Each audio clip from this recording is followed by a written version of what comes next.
All right, welcome to the Wild as Fuck podcast presented by the Wildlife Club. I'm David Wild, and this is Vlad Ixel. How you doing, man? Thanks for having me. You're more than welcome. So, you come into my circle, I think because I was researching about plantar fasciitis, and I've been having this problem with my feet, which fucking sucks. I can tell you that much.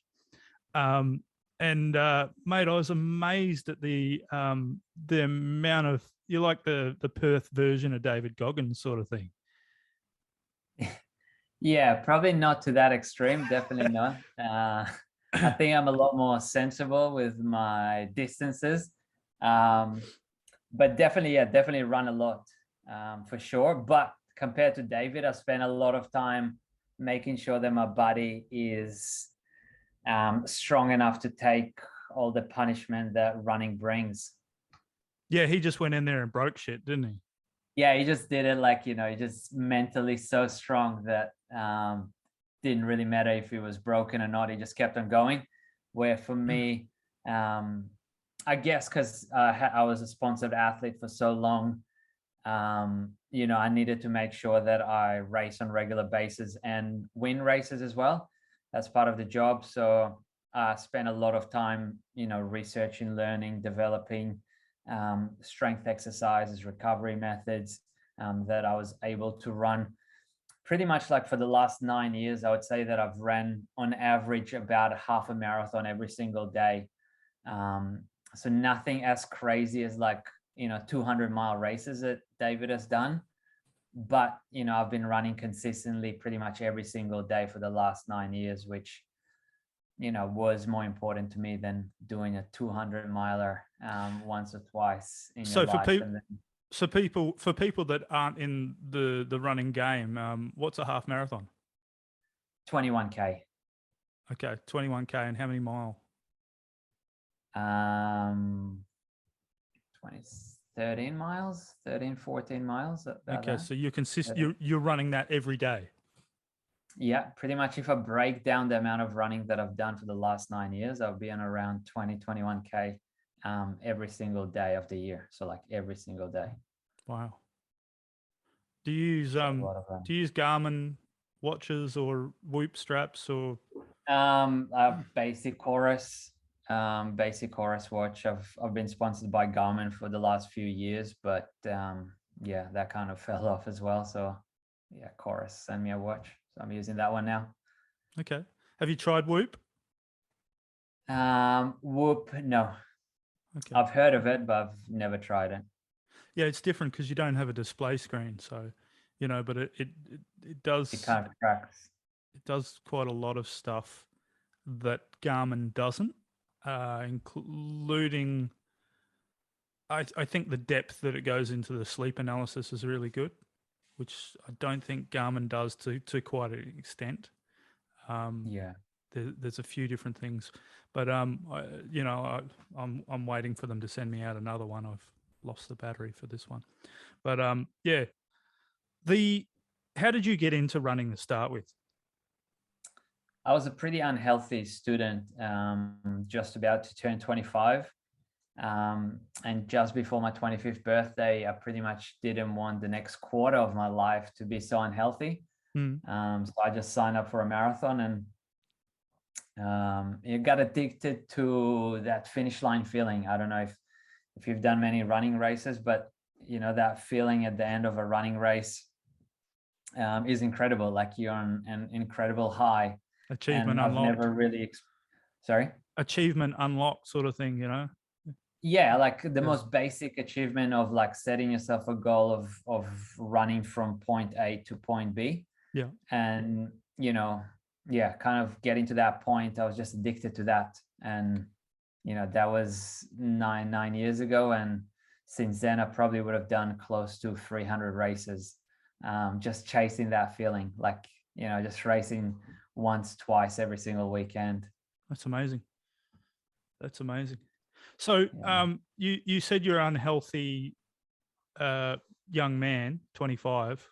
Why were you unhealthy?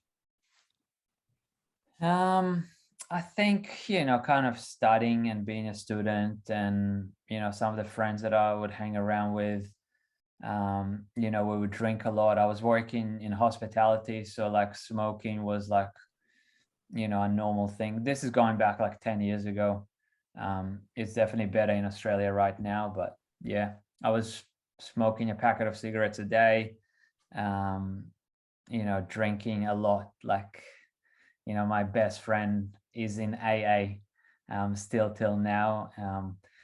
So yeah, I was, I guess, probably in the wrong crowd, maybe the wrong environment that kind of led me to um, drinking and smoking a lot. Like, I was never into like drugs or anything like that, but I was addicted to caffeine, nicotine, and alcohol, which, just softer drugs, I guess. It's a good song about that. um, so environmentally, really, your environment was unhealthy. Yeah, I think, yeah, I don't know if it's by choice or not, but that's kind of like my school friends and stuff like that. Definitely, like, as I got older, you kind of understand that you become, a bit of your surrounding. So if you don't like what's happening, you kind of have to take yourself out of that surrounding. But it's a bit harder when you're like, in your early 20s.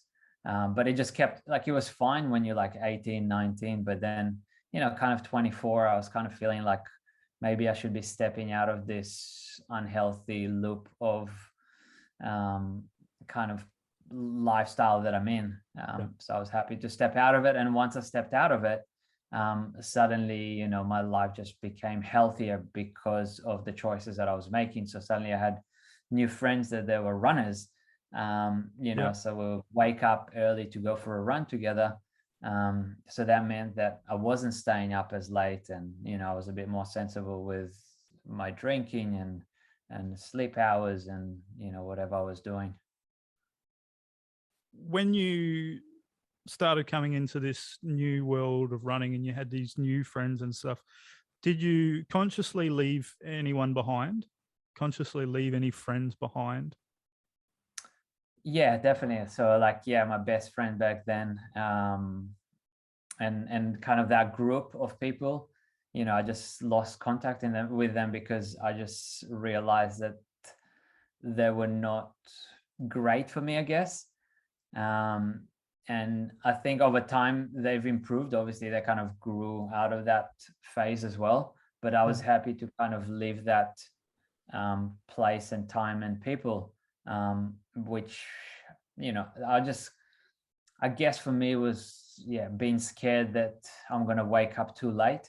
I'm going to wake up when I'm 35 and kind of realize, oh shit, I should have, stepped out of this circle a long time ago. So yeah, I just kind of went all into running, and I was addicted to running. So I had no time for anything else. So, suddenly, I went from seeing my friends every single day to seeing them once every 3 weeks. And then suddenly, I don't see them for 6 months or a year. And, I'm okay with that, because we live such different lives. Yeah. I think a lot of your young people are deterred to make changes because they're scared of losing their friends behind. Like you said before, like you made new friends, and it wasn't like that you were there alone, sort of thing. It's something that happens gradually. It's something that, and not all people. I think it's a fact of life that you have to come to terms with, is that everybody grows at different rates. Yeah, absolutely. And I mean, like, we're all at similar position at the age of 18, 19, finishing school and stuff, starting to study or whatever. But then, like, I guess as life goes on and you get a bit older, you might have a girlfriend or a boyfriend, and you kind of move to a different direction. And some people just like, choose different paths. And I think it's normal, and it's still nice to see them once in a while. Like, we still have the good memories of the times that we had. Yeah. But on a daily basis, we grew so far apart in the last 10 years that, I would struggle to have a conversation with them for more than like, an hour, because we'll go through, our kind of reminisce our good times when we were young. And once we've done that, suddenly we got like not much to talk about because I'm into one thing and they're into another thing. But yeah, I think that it worked out well for me personally. Yeah, obviously. Yeah.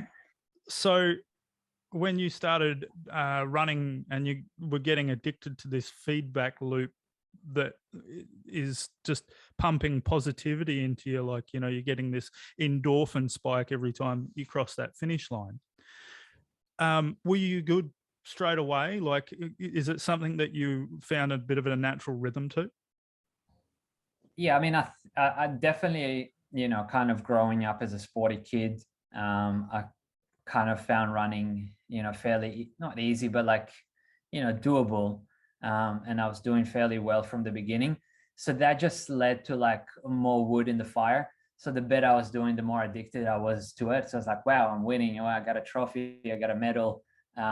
You know, I'm getting 3 pairs of shoes from companies and stuff like that.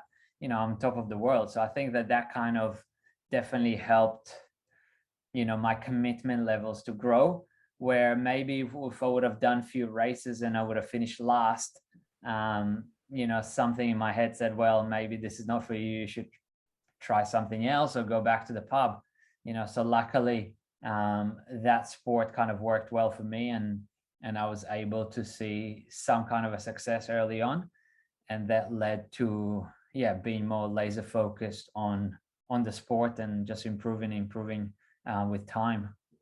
Yeah. And so how long was it before you did your first ultra? So I've done the Perth Marathon, then I've done the City to Surf like 5 weeks after that. Once I came back home, I literally Googled the world's hardest running race.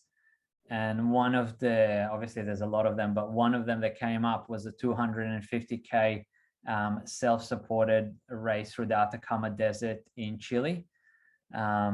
So pretty much it's like a stage race. So you do a marathon every day, and then on the last day you do a double marathon, like as the long race, as the long stage. But you have to carry all your food for the week, your sleeping bag, whatever you need for the whole week, for those 6 days, you know, for the race. So you run with like a backpack. And then the Atacama Desert gets to 40 degrees during the day and like 0 degrees at night. So you need quite a lot of clothes with you. So yeah, I had a look at that. It was fairly expensive entry, and also getting there, you know, it's in the middle of nowhere. But yeah, I took that chance, signed up to that, and I started training like insane amounts of running suddenly. So I was really kind of focused on that goal. You know, those, because I knew it's going to be hot, I would wait for like the hottest part of the day. So I'll go for the run at like midday with a 10-kilogram backpack, and sometimes I'll do like, you know, laps around a cricket field for 2 or 3 hours, just as mental strengthening, because I knew that I need to make sure that I'm strong enough, mentally as well as physically, before I get to that race in Chile. But that was probably, I guess, by the time the race came, that would have been probably 8 or 9 months after I started running. So I think it was April, May. I think mentally is 90% of everything, at least 90%, if not more. Yeah, absolutely. But like mental strength doesn't just come to you because you want it to come, right? You got to train it. And one of the best ways to train it, I think, is doing boring things and kind of going, this is good for me, and like trying to enjoy the process. Like even yesterday, like, you know, I was doing a hill repeat session. So there's like one little hill right next to my house, and I just go up and down, up and down, up and down. And that's the mental kind of workouts, where I could be doing a lap around the river, which is, you know, one of some of the nicest running in the world around the Swan River, where I'm just doing a boring up and down kind of a workout on the street, and it's 36 degrees. I think that that's kind of building your mental strength. So yeah, mental strength comes over time and commitment. Obviously physical is important as well, but I think they work well together, or they kind of improve together. It's interesting that you make the point about doing the boring thing. Is, you know, like I have a killer mental fortitude when it comes to, you know, even just getting off the couch and going for a run. This is pre plantar fasciitis, obviously. That's still not over. I'm still dealing with it. I I once offered a girl to go out with her. If she went out with me, I'd run from Perth to Sydney. Stupid thing to do for so many different reasons. It's not even funny, but I've always been willing to do the extreme to prove to myself and to others. But I have to make it interesting.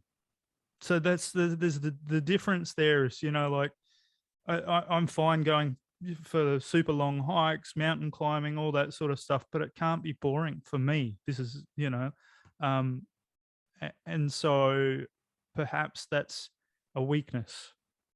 The way Yeah, I've always I've done 5-6 hour bike rides on the trainer at home. And sometimes purposely I'll turn my computer off. So you have the trainer at home, like the bike that goes nowhere. It's kind of cheating if you're watching Netflix. Yeah, it's pretty easy, right? The time kind of flies after 2 or 3 hours, but then I'll purposely turn it off for an hour or two so I can mentally just stare at the wall, knowing that I'm getting stronger somehow. So I actually think that those boring workouts are the ones that make you a lot stronger, mentally, especially. Because I could get like a hill workout just going on a hilly trail, right? I'll get the same amount of hills, but going up and down on the same road for an hour or half an hour nonstop, kind of makes it very boring. But knowing that, this is getting your mind and body stronger. Okay. So getting back to Chile,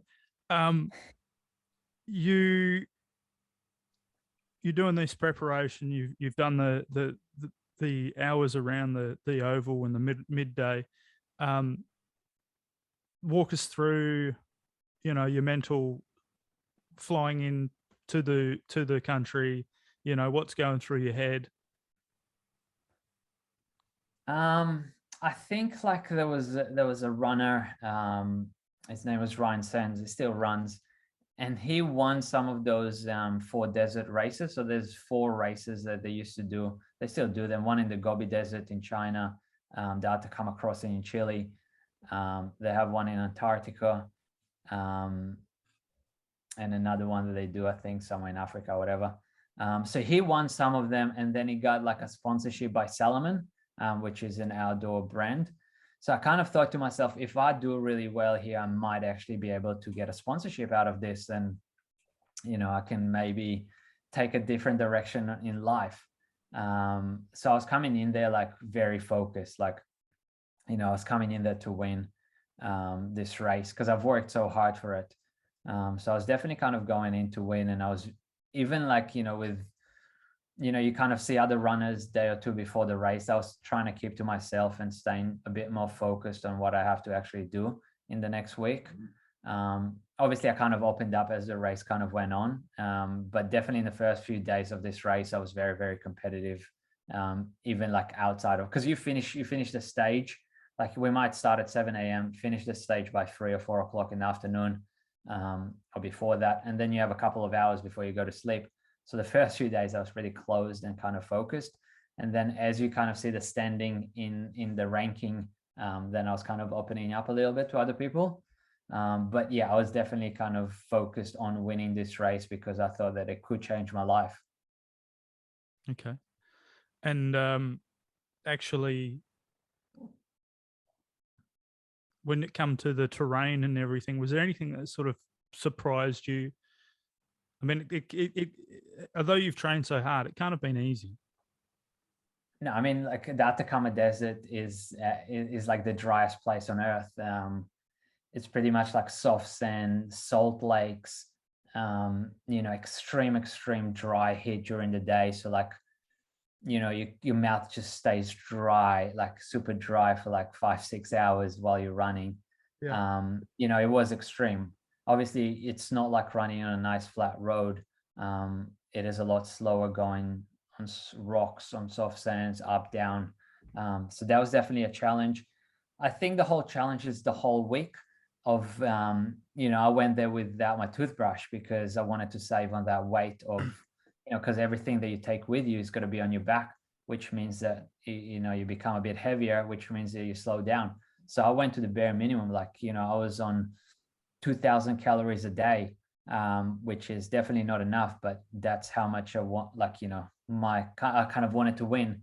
That I did everything to keep that backpack as light as possible. Like, I would cut the tags off my clothes, and I would only have one t-shirt anyway, one pair of shorts, one t-shirt, a jacket, and a sleeping bag for a whole week. So I would run, a marathon in the same t-shirt that I would sleep in. But yeah, one pair of socks, that was kind of like the mentality of going into it, kind of going, I'm going to try and do as well as I can. Was the one pair of socks the right move to make?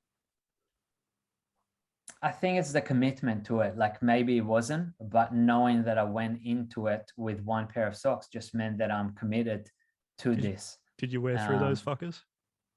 Yeah, I mean, like, obviously they were destroyed. Same with my shoes, like, gone. But like, I think it's more of the mental kind of like, here I am. I'm gonna save on every gram because I want to win here. Sure. Probably being smart enough, I probably should have taken 2 or 3 pairs, but I think it's a mentality that I'm going to go all into this race, and I'm going to do whatever I can with whatever I have. And the main goal is to go as quick as I can. So I got to stay as light as I can. And it doesn't matter if it's comfortable or not, or I'm stinky or uncomfortable. I want to run from point A to B as quickly as possible. Okay. And do you all start at the same time? Yeah, so pretty much starts at the same time. Obviously, if you get to the finish line earlier, you got more time to rest, which, as the days were kind of going by, made a big difference. If I was in the camp at 1 o'clock and I had 5 or 6 hours to rest before I went to sleep, some people were coming in when it was dark, which would have made it a bit harder. Okay. And with the people that are coming in when it's dark, are they the people that fell off, or did anyone of those sort of people sort of make a comeback out of tenacity? I think there's obviously a few types of people that go to those races. There's the ones that would like to talk about it to their friends, and they don't care really how quick they go. They just want to get it done. There's the ones that go for a personal challenge. That would just try and push the effort every single day for the personal. And then there would be a couple, like, I guess like me, that would try and go there to win. I didn't really go there for the experience or the nature or the views or, the challenge. I went there to win. And I think a lot of the people at the back was just enjoying it. Like, there was a few people that, all right, well, my knee's sore today, so I'm just going to hike for the rest of the day, and hopefully that gets better by tomorrow. Where if, obviously I had pains, I would just run through them as much as I can, because I had different goals for that race. And do they get eliminated if they come in after a certain time, or? As long as you make, I mean, the thing is that, like, we would start at like 6 a.m. every morning. So, I mean, even if you make it there at 5:50 a.m., you still have 10 minutes before the start. So most of people would make it in time. It's just not fun coming in at 3 a.m. knowing that you have 3 hours before the next stage, and you've been just walking, hiking, running for the last 20 hours. Was the path clear, or was there navigation? It's fairly open. Issue? Yeah, okay. Yeah, no, I mean, like, you have some river crossings and you run through like riverbeds and stuff like that. It's fairly open. It's like fairly well marked. So you'd have like a little flag every like 300 or 400 meters. So like, I mean, trail races could become fairly dangerous in the way of getting lost. But yeah, this was fine. There were times where I kind of get lost for a little bit, but then I would just backtrack for a minute or two and I'll find the next flag. So I think, like, yeah, that in that sense, it's pretty easy. Like, they don't want to, it's not like orienteering race. Like, you don't have to go with a compass and kind of seeing where you got to go. Yeah. Which that's what I like about those races, is you just run from point to point. Yeah. And were you leading? I finished second. Okay. So I had like, I ate in some local restaurant, and I had some bad diarrhea. So I was actually on antibiotics for the whole race, because I just yeah, it was not feeling amazing. So they gave me antibiotics, which wasn't fun, but you know, I kind of ran with that. Still managed to finish second, but yeah, my stomach wasn't happy. I Mm. mean, San Pedro de Atacama is like the middle of nowhere. So yeah, probably a bit of a mistake eating in a restaurant like 1 or 2 days before the race. But I think I just landed. I just kind of put my bags in the hotel, and I was fairly hungry after that big trip. And yeah, just went to a local restaurant that seemed pretty clean, but yeah, got something, and yeah, did a lot of running, a lot of extra running during that race. Is that something that happens anyway because of the running for the long distance? I've heard, you know, probably on the Rogan podcast, with the woman, I think she took out the Moab. I can't Yeah, remember her name. Courtney. Courtney, yeah, that's it. Yeah. Yeah, I mean, once you start putting your body to those extremes and stuff like that, there's the longer you're out there, the more chances things will go wrong, especially with your stomach.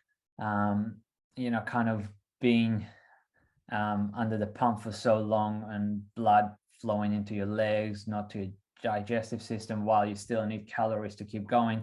You know, you can overheat. So a lot of the times things do go wrong with your stomach.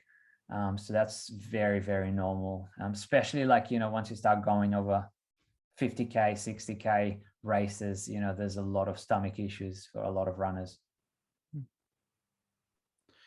And so you finished second. Was there any sort of competition between 1 and 2? You know, where you guys were in close proximity and sort of. Yeah, I mean, we were very close till the last stage, where that was kind of the longest I've ever ran. So I think it was like 87K for the long stage. And that was like, you know, uncharted territory for me. Like, you know, we start at 6 a.m. and you finish at, you know, 10 o'clock at night. So I definitely struggled in that second half. So that's where it kind of gapped me. Otherwise, we were like 1 or 2 minutes difference for the whole race.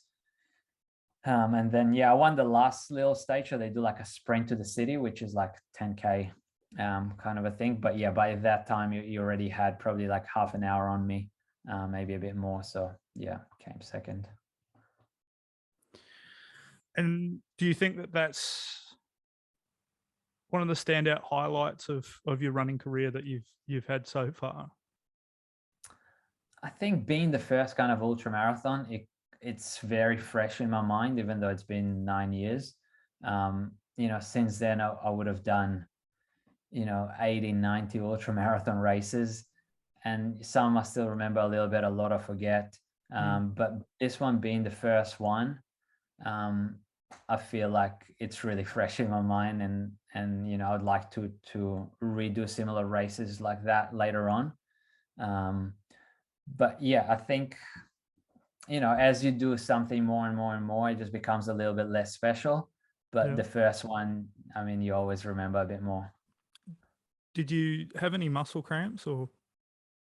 I wouldn't say muscle cramps. I'd just say like pain everywhere. Like, you know, Whole it's body pain? being hungry. Yeah, it's just pain everywhere.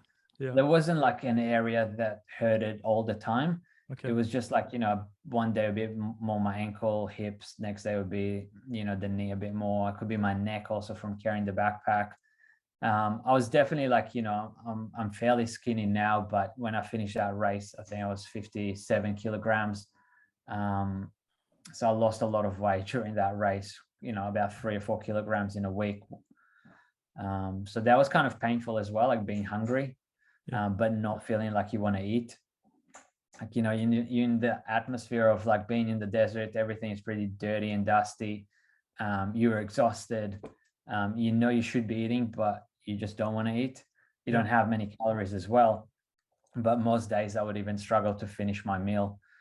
So I had like dehydrated food, and I had the same meal for the whole time. So pretty much to save on weight, I opened up all those dehydrated packages and put them in one bag. So I just had one meal, the same meal for the whole week, that I would eat twice a day. And then, yeah, probably about halfway through this race, I just, didn't have the appetite to even eat. I would eat a little bit because I knew I needed it. But I was probably eating, a lot less than I should be. I should be probably consuming about 4,000 or 5,000 calories when you run so much. And I was probably consuming between 1,500 to 2,000 most days, even a bit under 2,000. Wow. So yeah, feeling hungry for sure. So you said that to this before that you were Googling, the biggest competitions in the Hardest. world. Yeah. So how many of them have you ticked off? I think what I did realize after running that race is that those races are not super competitive. So in many ways, you're probably going to have like 10, 15 guys and girls that like do really well in those races. And then the rest of the people that do those races are like fairly wealthy people that want to, experience something different. They've done the marathon, they've done the triathlon, and they want a challenge, or they want to tell their friends that they did this cool self-supported race in the middle of the desert. So once you kind of see that, you realize that if you want to compete, you need to go and do other races, because that to come across in those races are fairly expensive, with the flights, with all the gear that you need, with the entry fee. They're probably about 10,000 US. So it's a bit of an investment if you try and do a few of them a year. And I knew for that amount of money, I could be, racing 10 races in Asia. And that's what I did. So I kind of came back and I was looking for more 100K races, single day events. They were a lot cheaper. So I'd fly from Perth to Singapore, do 100K there, fly to Malaysia, do 100K there, Hong Kong. So I do a lot more of those races because they were a bit more competitive. They were easier to train for, easier to recover, and yeah, more chances of racing some better runners. You get to catch up with any of the icons of the sport? I mean, like I would know a few of them. I wouldn't say that, I know some of them on like personal level, like some of the best runners in the world. But I wouldn't catch up with them on a regular basis. Living in Perth is so far away from anything. Most isolated city in the world. Yeah, absolutely. So, well, especially now. Yeah. most prison state in the world. So looking at the types of people, you said that you've got the three different types, and then you've got the people that are that are wealthy and they want almost like bragging rights, but it's their way of adding something to their legacy, so to speak. Would you agree? Yeah, absolutely. Yeah, absolutely. I think a lot of them are like, CEOs of companies, fairly wealthy people that, I've done a few marathons. All right, let's try an Ironman, a triathlon. Oh, what about this trail race, ultra marathon? What about a stage race? So yeah, that's a big percentage of the people that do those races. Because I mean, there's probably only about 300 people in each race. So it's not such a big event where like, you would do a big 100K race in Australia or Hong Kong. You're going to get 2,000 or 3,000 people in a race, or, a lot of a different crowd that does those races.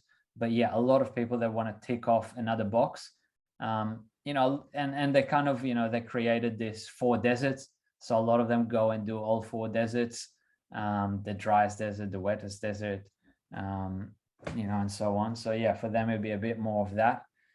And, they go there to enjoy it. And to be honest, like I want to get to that point that like in 20 years time that I can go and hike those beautiful trails and actually enjoy them.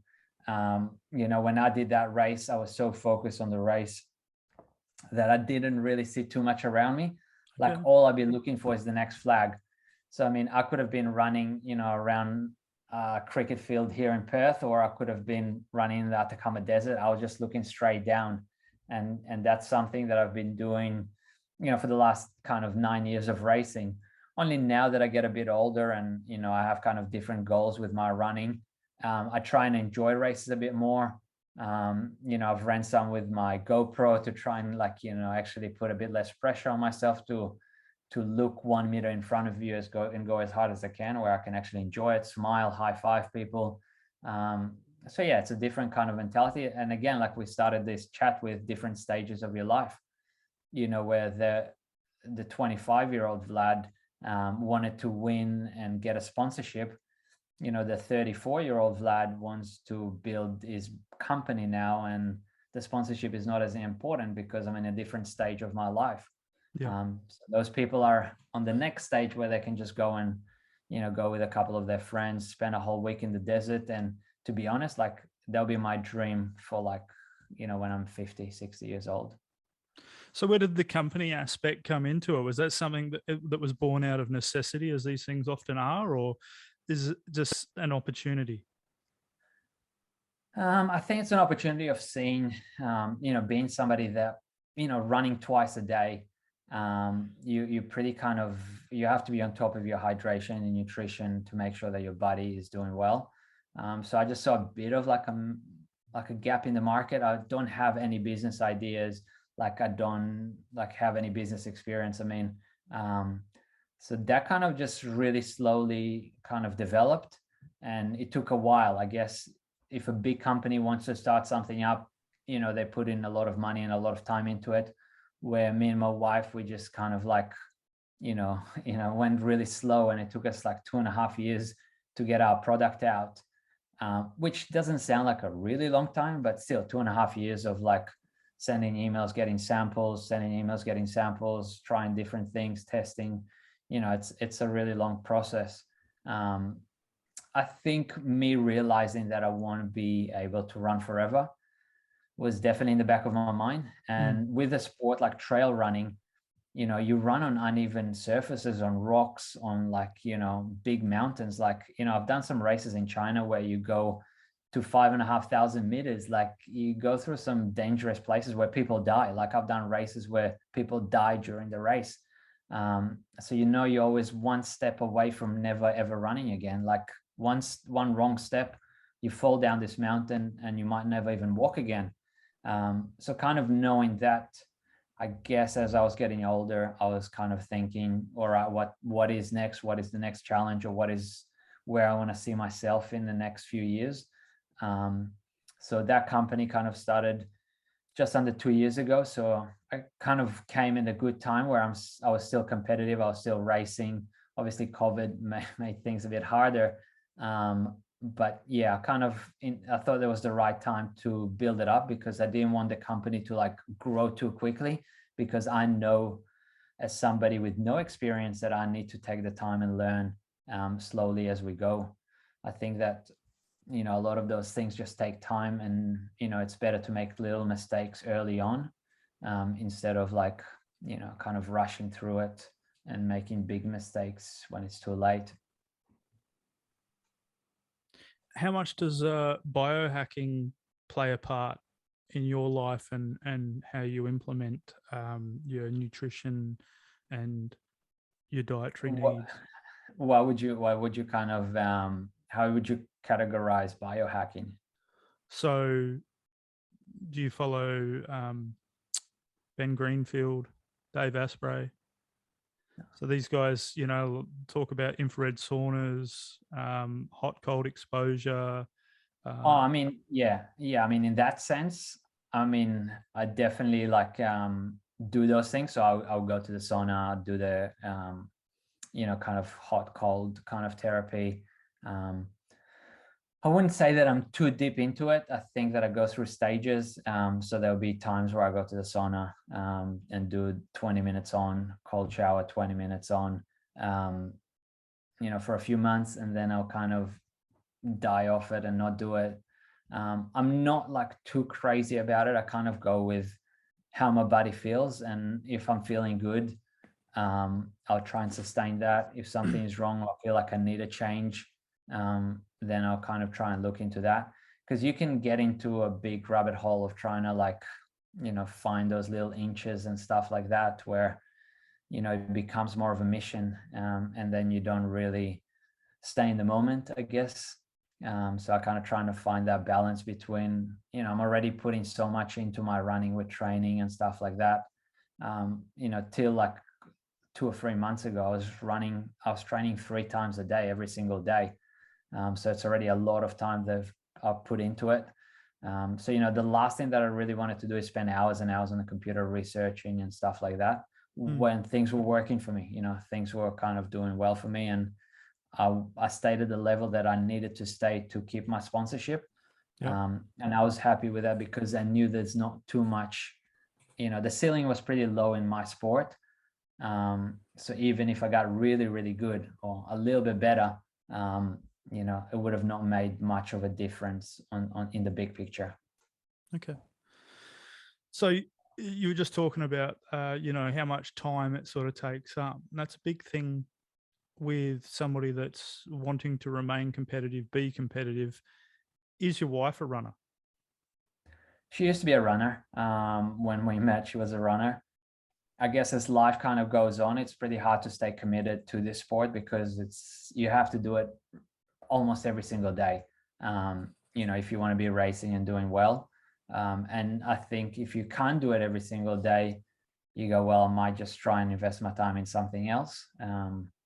So I think she understands and she knows that my running has, kind of helped us financially over the years. So I think she understands. Obviously, running is a selfish sport. So, that's why I think in the last few months, I'm not training as much because I just don't see the return on investment like I used to when I was a bit younger. But if you want to do well, you need to be training a lot and you need a partner or somebody or a family member that understands that. Otherwise, people think that, you're mad. I mean, my family still thinks that it's pretty weird running twice a day. Like they think, I would just win races because I want to win the race.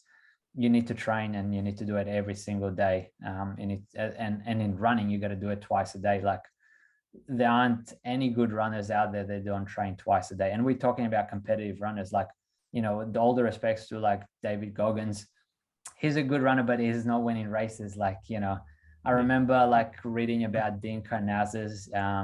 It was similar to a David Goggins that just runs 100-mile races every single weekend and does those crazy runs.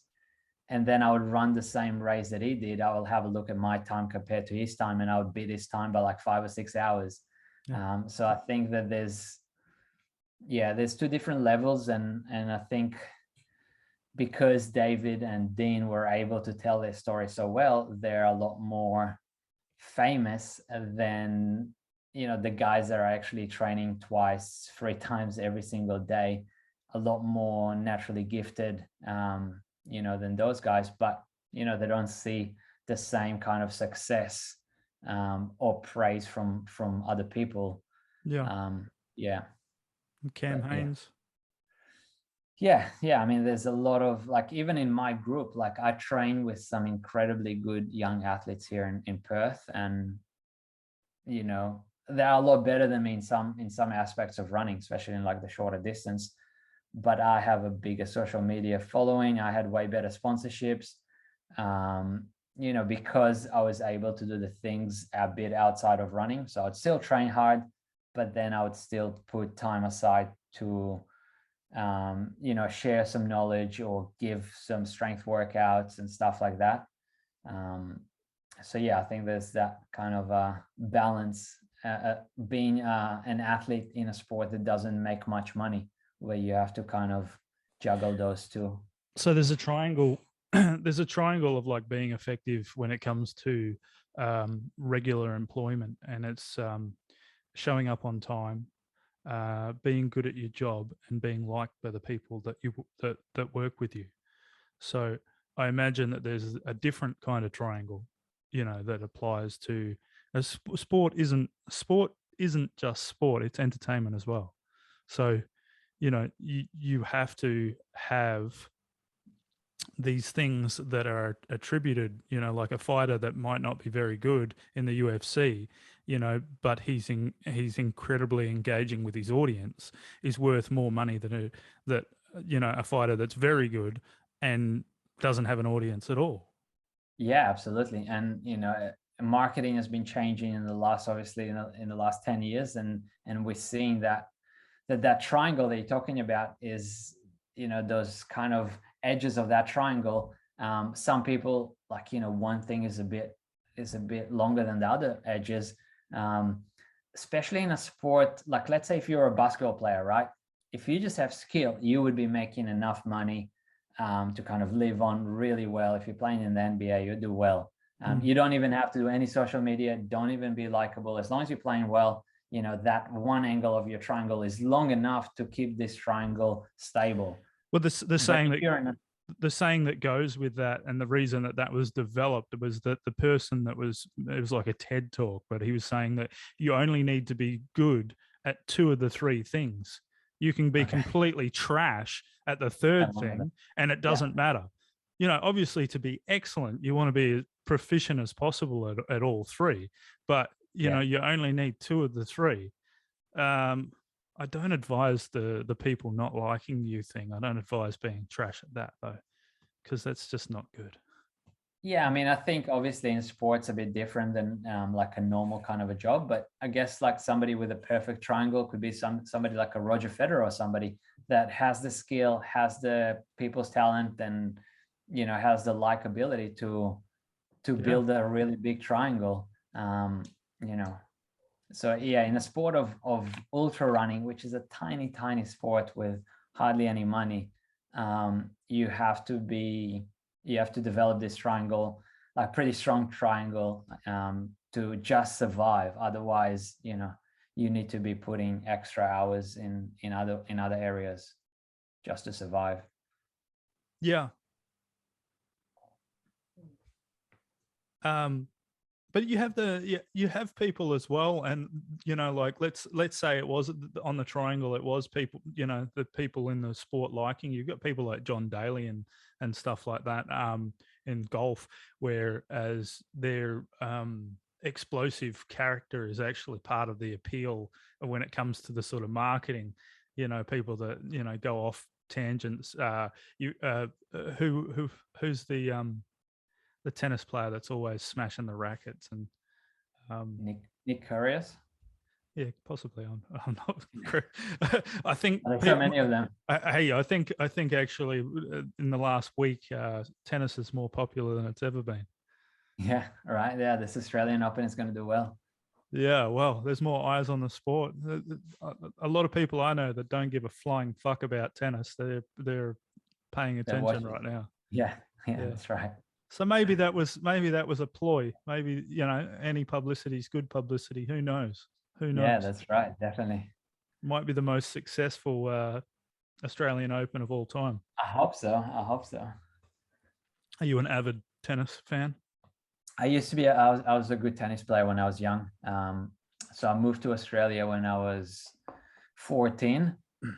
I got like a birthday present, which was some tennis lessons down at the local tennis club. Had like a racket from Kmart. And by a year later, I was playing nationals, which would be the top 64 players in the country in the juniors. And then another 6 months went on, and I moved from Perth to Melbourne by myself to actually play tennis full time as a junior. Did distance education, which was like the best thing ever because I didn't have to go to school or do any education. So that kind of worked well for me. But then, yeah, by the time I was 17, that kind of dream was shattered because mentally I wasn't strong enough. Like, so there's a sport like running where you just go from one point to another point. There's no breaks. So it's pretty easy. You just have to push hard. Like you just go past the pain and you're okay. Where a sport like golf or tennis, where there's stops and start, stop, start, your mind has to stay super clear, super sharp to what you want to do, what you need to do. Where for me, I just couldn't do that. So I do well most of the times. I would win the first few games of the match, of the set, and then my mind will go somewhere else. And then, you know, suddenly I wake up and I'm losing this match. So mentally, I had the game, like I had the strength, I had the ability to be a competitive tennis player, but mentally just didn't have it. But then in running, a lot more simpler kind of a sport, you know, I had the mental strength for that.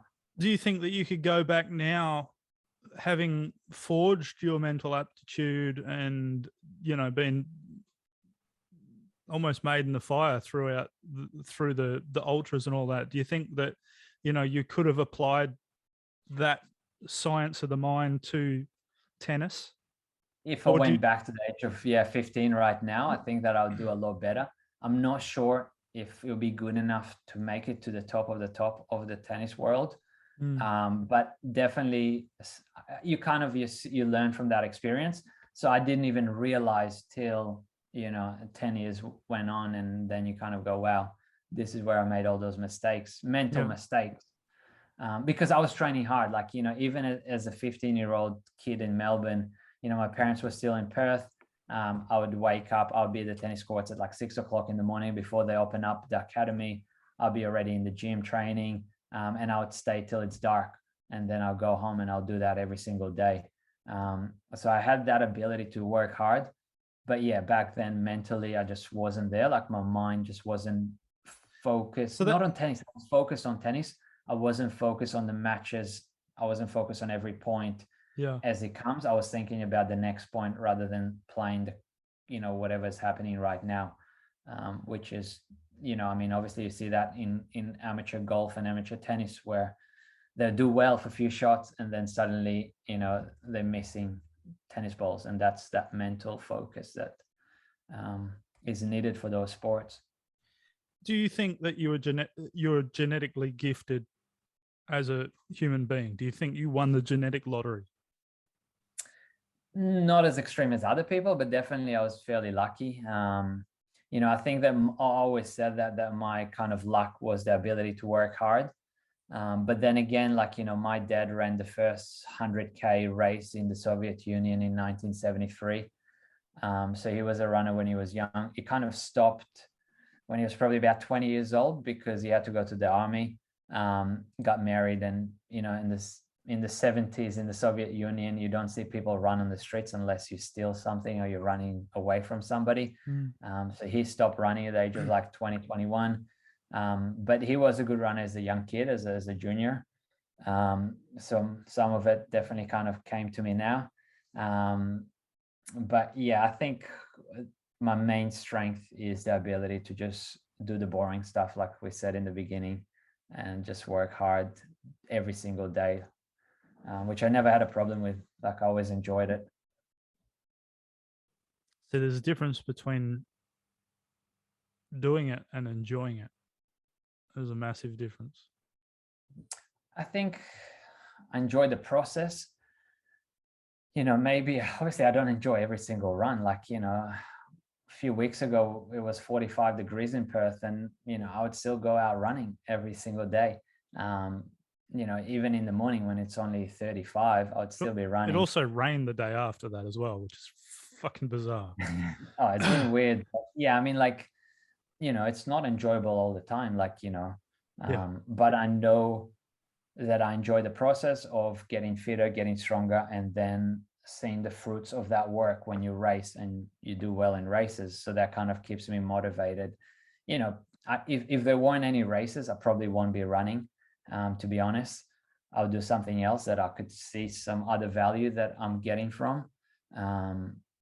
If tomorrow they've canceled all the running races forever, I'll probably stop running. And maybe for a cardio workout, I'll cycle my bike because that's more enjoyable. That's a bit easier. So you're an addict, basically, is what you're telling me. You're an addict for the positive feedback loop. So you yeah, absolutely. This is amazing. This is amazing. amazing. I mean, I enjoy running at times, but yeah, I'd say like half of the time is not fun. Like, it's not enjoyable.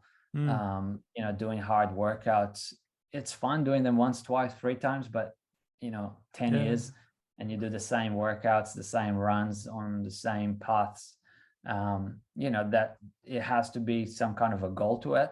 For me, that was, you know, keeping my sponsorship. That was the goal. Winning races, now building my brand, getting organic reach to my new brand through running. So that kind of motivates me to kind of doing that. If I didn't see the value of that, if there weren't races, if there weren't a way for me to showcase my running abilities, you know, I would spend time reading books or going to the gym, or, you know, I'll do something a bit more enjoyable.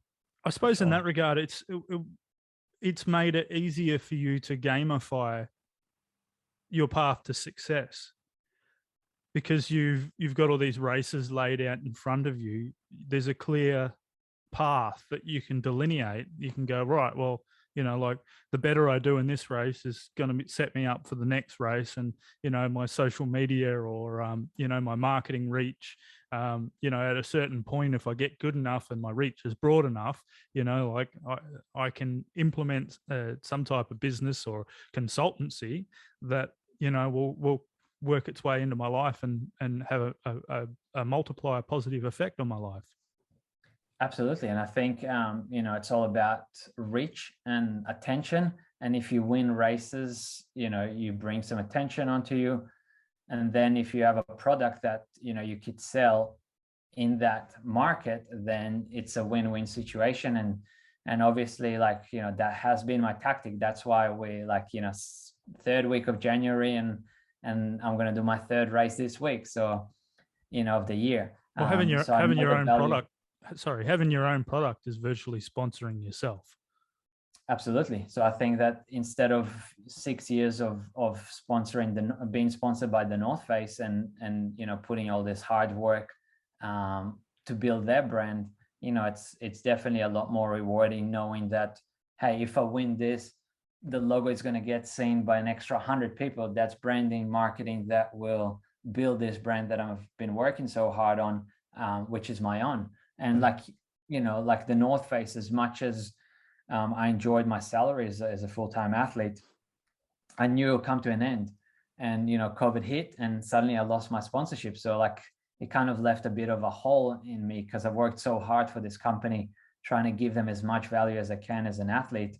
And then suddenly, they're gone, say goodbye, and you don't hear from them again because they don't need you anymore. Or you can't travel, so you don't bring them any more value. So, I think it's definitely more rewarding when it's your own company and it's your own brand, and that all the work that you put in now will pay off in the future. So a lot of it, I think that a lot of it is not gonna create sales straight away and revenue stream straight away, but it does build a brand that over time will create, steady revenue to the company. Sweat equity. Yeah, which is more valuable than creating a lot of sales for a month and then not selling anything else. So I think that is that kind of mentality that I have right now, where I put my focus into branding and building this brand slowly, rather than creating a lot of sales that, I know that I could. I mean, till now we spend $0 in marketing. We're literally spending $100 a month on marketing, which is a retargeting ad on Facebook. And we've spent nothing on marketing. We're going to get to the point where we're going to spend some money on marketing because that brand has to overgrow me. But for now, all this hard work that I'm putting is organic reach that is coming through me. As we were able to start a company during a pandemic, and a company that keeps on, growing as well. So I think that just shows how valuable attention is. And then also being smart about branding rather than selling, I guess. Do you coach other people? I used to coach. That was my kind of full-time job for the last 7 or 8 years. Not anymore. So now I'm, kind of all in on Bix. But yeah, I used to coach for a while. Is your plan to continue the YouTube stuff, or? I think that I'm doing a lot more strength workouts. I just have to kind of be realistic with myself and seeing where I get more return for my time. So putting out a video, as fun as it is to see and do, it still takes a lot of time. Where I can, before this, I did a workout, let's say it's about half an hour to set up, 15 minutes to shoot, and then an hour to edit. Yeah. That's a lot more kind of manageable rather than, doing a big video that could take weeks to shoot and edit. So I think I'm going to try and find a balance as we kind of go on. And I've been experimenting a little bit with both. I think that my knowledge in in strength for runners outweighs my personality. Maybe I'm not as funny or charming as what I think I am. So those videos are not getting as many views as my workouts. So I think I just have to be smart with where I put my time. I would still continue doing it, but not to the same extent. I think that what I can offer people is experience and knowledge. Yeah. Yeah, exactly. But I think that you're making a little bit of a mistake by counting by using the metric of views, and it's the metric, the correct metric to use is the quality of views had, because there's No, absolutely. I mean, but also some of those videos, you know, they get seen for 20 to 30% of them, so they're not even getting to that you know, I guess 70 mark, which I guess where you want to be hitting is 70 mark of the video being seen. Yeah. But then saying that, I understand that those things take time. So I think I'm just at the point where I have so many things going on that I have to be smart where I put my time.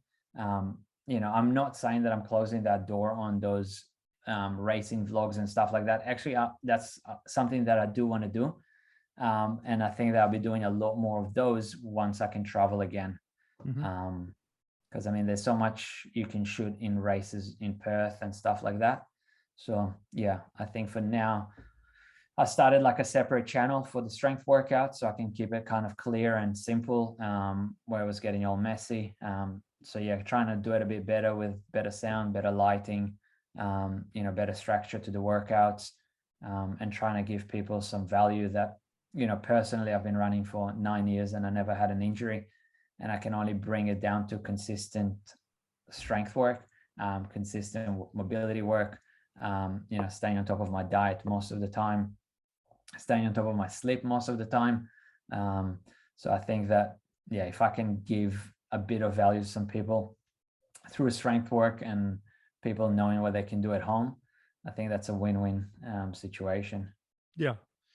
No, I immediately saw you as somebody that was over delivering on value, and that's sort of why. And I was actually surprised that you're in the same place. You know, like, oh, he's in Perth. Oh my god, you know, which is really cool. You know, and I even saw some of the videos with you running with other people, you know, around the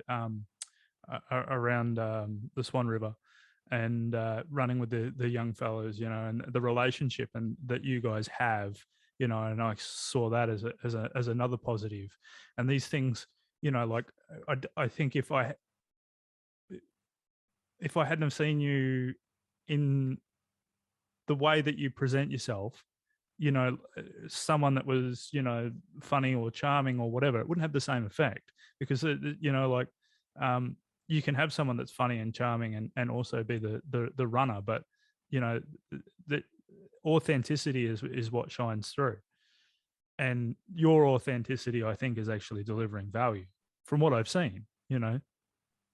No, I mean, I appreciate that, and thank you. Yeah, I think so. I think so as well. I think it just takes time. Like, I think that in the end of the day, like, yeah, I've won some races, but you know, I guess it just takes a bit of time till, you know, people do actually watch a couple of your videos and they get to know you a bit more. Where maybe, you know, I'm just not creating that straight connection straight away. But yeah, definitely, I'm hoping to do a lot more as time kind of goes by and I can travel a bit more. I think that I have some goals for some fun races around the world, that hopefully I can shoot and create some fun videos out of in the next few years. You could also set up some stuff yourself as well, like novelty races and you know, all sorts of stuff. I've seen some funny stuff recently. I'm not sure who it was. They were running in a banana costume. Did you see my running in a big tube? No. No. I have a video where I have a giant big tube, that I'm doing a park run, and then I did 2 park runs in them, and then I also did a 1500 meter race, a 1 mile race, in a giant big tube. Wow. But yeah, that's good marketing for me though. That's kind of 100%. an easy marketing. But yeah, I think that those things can also, like, I think there's a balance between those things. There's some videos that I would want to do, and sometimes I'm kind of like questioning myself, should I do that? Is that really the kind of person that I want to be standing behind this company that I'm trying to build? So I think that I'm in this kind of like trying to find exactly what kind of, I guess, Vlad needs to be as the face of this company. Because as much as it is fun to do fun videos and funny videos and stuff like that, being in the sports nutrition kind of a market, it's not the same as having a sock company or a hat company. That kind of market requires a bit more of perfection, of cleanliness, of the standard in sports and sports hydration and nutrition is perfection in many ways. So if I'm that funny guy that does stupid things, which I might enjoy sometimes and it might be entertaining, not always can kind of shine the right light towards that company that we have. So that's where I'm kind of trying to be smart about how I kind of present myself as the face of this company right now. But yeah, I think that it will just kind of shape itself over time. I think for a long time I felt the same way, but at the end of the day, I think, like we are just saying, is authenticity shines through. Yeah. And a company is an embodiment of a human. It's an expression of its owners, and if you express yourself, you can never go wrong. Like authentically. No, absolutely. But I think that the way you express yourself, similar people will engage and find connection to that company. So for example, if I had a sports hydration company and I do videos where I'm just drinking beers all day and smoking, that might not create. It's not congruent. Yeah, exactly. That I need to kind of have as but if you did a video with another runner and you were dressed as Mario and he was dressed as Luigi, and like every time you come across a tree or whatever, you're bumping up and down like coins were coming out, like that can be expressed in a way where you're making running fun. And it's not about the act itself, it's about the conversation and the story that's told doing it.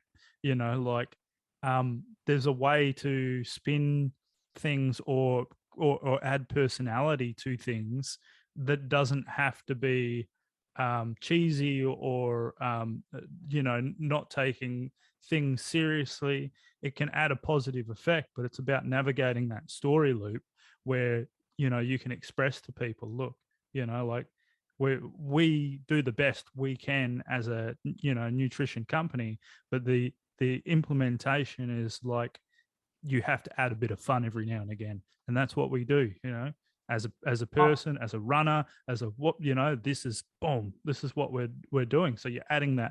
It's like adding a little bit of sugar or salt or whatever, like whatever's needed, that little spice. ingredient. Yeah, no, absolutely. I think you're 100% right. And I'm at that point where I'm trying to find what is that line that you don't want to overcross, but you still want to bring in some, entertainment, humor, just real life kind of a feeling, because you don't want to overdo it, because you can overstep that line and people go, well, he's just a moron, like he's just a silly guy, and maybe I don't want to trust the product that he's been developing.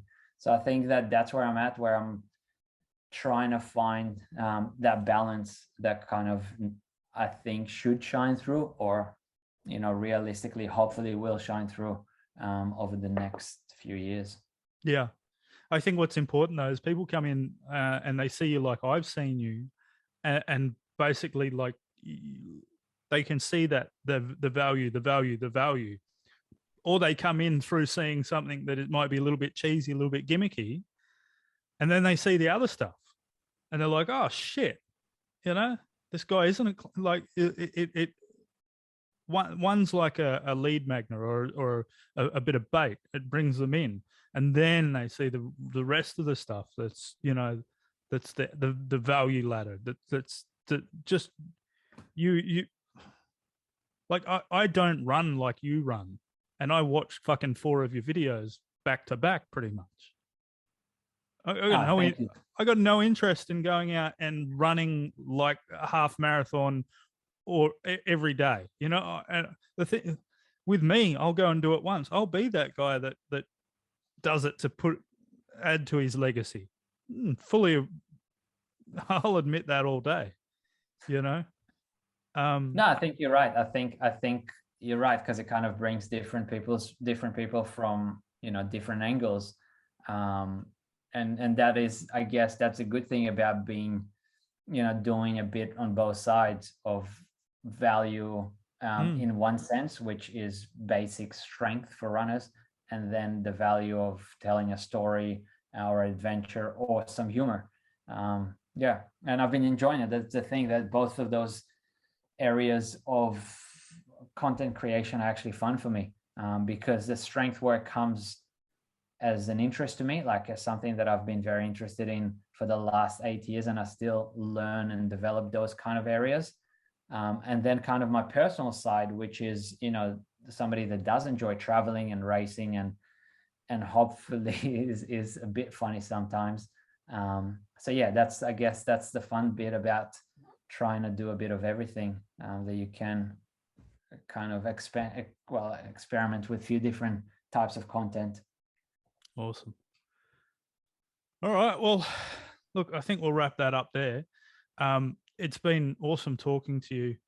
I still want to quiz you out on a few things later. You've given me some contacts and stuff to contact, but that's good. Where can people find you? Like, what's your YouTube channel? And yeah, Vlad Ixel. So that'll be the main YouTube channel. There's 2 now. So this is a specific strength workout one that I'm uploading to. Is that called the same thing, or? It's just called Strength for Runners. But I think if you Google my name, it should come up. Okay. And they kind of link together. Yeah, and a bit of Instagram and Facebook here and there. Vlad Ixel on Instagram as well? Facebook, yeah. Yeah, sweet. Not a problem. All right, man. It's been awesome. We'll have to do this again sometime. Thanks for having me. All right, dude.